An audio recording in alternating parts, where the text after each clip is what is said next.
A Grad rocket launcher is fired by Russian-backed separatists in Vuhledhirsk, eastern Ukraine. Military operations against government forces continued on February the 8th, despite diplomatic efforts to secure a ceasefire. Vuhledhirsk is near Debaltseve, where government forces have come under fierce attack in recent weeks.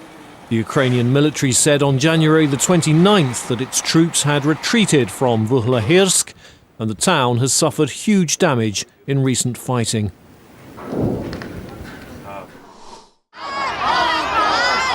In Armenia, hundreds of people took to the streets of the capital Yerevan to support a fellow protester who was reportedly abducted and beaten up by masked men. The victim of the attack was an opposition lawmaker, Artak Khachatryan, who had joined recent protests against a new sales tax. The government has now delayed implementing the tax following months of demonstrations.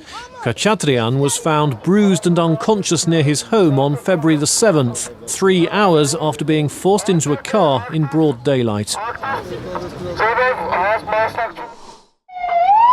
There were dramatic scenes in the Afghan capital Kabul as shots were fired in a dispute over a plot of land.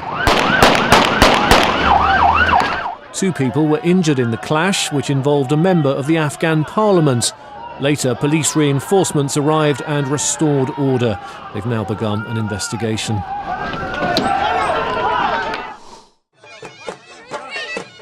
In neighbouring Pakistan, doves were released at a festival in the northwestern city of Peshawar.